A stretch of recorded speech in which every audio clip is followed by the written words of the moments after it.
আমরা আজকে সানডের কারণে ঘুরতে আসলাম লিথুনিয়া ন্যাশনাল পার্কে। আমি আর সাদীপ। সো আমি আর সাদীপ লিথুনিয়ার পার্কে ঘুরতে আসছি। আমি একটু আপনাদের পার্কটা দেখাতে চাই। আমাদের যে ন্যাশনাল পার্কটা, এখানে ন্যাশনাল পার্কটা কেমন। সো দেখেন কি সুন্দর ফুল ফুটে আছে। আপনি যদি নিচের ঘাসগুলা দেখেন, ঘাসগুলাতে কি সুন্দর ফুল ফুটে আছে। সবাই ঘুরতে আসছে।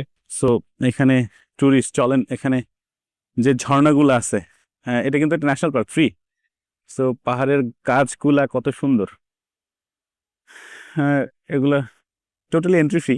এখানে কোনো ফি লাগে না। অনেকে এখানে পিকনিক করতেছে, অর্থাৎ আজকে সানডে পার্কে বসে অনেকে পিকনিকে আসছে, পিকনিক করতেছে, ঘুরতেছে, বিকজ অফ তারা তাদের উইকেন্ড কাটাচ্ছে। সো আপনিও যদি এরকম উইকেন্ড কাটাতে চান, আমাদের সাথে ঘুরতে চান, বা আপনি নিজে আইসা ইউরোপে লিথুনিয়াতে কোনো জায়গায় ঘুরতে চান, আপনি কিন্তু চাইলে ঘুরতে আসতে পারেন। এটার জন্য যেটা করতে হবে সেটা তো আপনারা জানেন, যে আসলে আমি বিজনেস নিয়ে কথাবার্তা বলি, যে সব সময় যে আমি বিজনেসের কিভাবে সেট আপ করতে হয়, কি করতে হয়। সো আজকে বিজনেসের পাশাপাশি আমি যেটা দেখাতে যাচ্ছি সেটা হচ্ছে আমাদের এই যে লিথুনিয়ার যে ন্যাশনাল পার্কটা, সেই পার্কের পার্কের পাশেই কিন্তু হচ্ছে, একদম সাথেই হচ্ছে একটা পাহাড়। এই পাশটাতে হচ্ছে আমাদের বাসা থেকে খুব কাছে। এটা বাসা বলতে আমার যে অফিসটা থেকে খুব কাছে। পাশেই হচ্ছে গেদিমানু।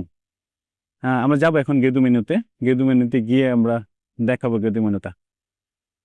সো নাইস, আমার কাছে মনে হইলো যে সুন্দর যেই আবহাওয়া, আজকের আবহাওয়াটা কিন্তু খুব সুন্দর। অর্থাৎ আমি বুঝাইতে চাচ্ছি, উম, আমাদের আজকে কোনো ঠান্ডা নেই। আজকে 22 ডিগ্রি, 22 না 23 ডিগ্রি সেলসিয়াস। সো জ্যাকেট পরতে হচ্ছে না, অর্থাৎ শীত নাই। আজকেই প্রথম, অনেক সবাই বলতেছে আজকে অনেক গরম, মানে এক কথায় আমাদের যদিও 22 ডিগ্রি মনে হয় অনেক শীত, কিন্তু এখানে দেখেন 22 ডিগ্রিতে সবাই বলতে গেলে কেউ জ্যাকেট পরছে না। অনেকেই হাফ প্যান্ট পরে ঘুরতেছে, বা যে যার মতো ইউরোপিয়ান যে ড্রেস কোড সবাই নিয়ে সবাই ড্রেস কোড নিয়ে ঘুরতেছে। সো আপনারাও যদি এরকম ঘুরতে চান, ইউরোপের মাটিতে বেড়াতে চান, সুন্দর আবহাওয়া, সুন্দর পরিবেশ, ইউরোপিয়ান লাইফ লিড করতে চান, আসতে পারেন ইউরোপে। Thank you. আজকে মনে হলো যে এরকম পার্কের একটা সিনারিও আপনাদের সাথে শেয়ার করি, সেটা শেয়ার করলাম। সো এরকম আরো কোনো ভিডিও পেতে থাকতে চাইলে, বা এরকম আরো কিছু যদি কোনো ইনফরমেশন আপনি জানতে চান বা কোনো কিছু দেখতে চান, আমাকে এই ভিডিওর উপরে বা নিচে নক করে জানাতে পারেন। আমি চেষ্টা করবো আপনাদের সেই ভিডিওগুলো দেওয়ার জন্য।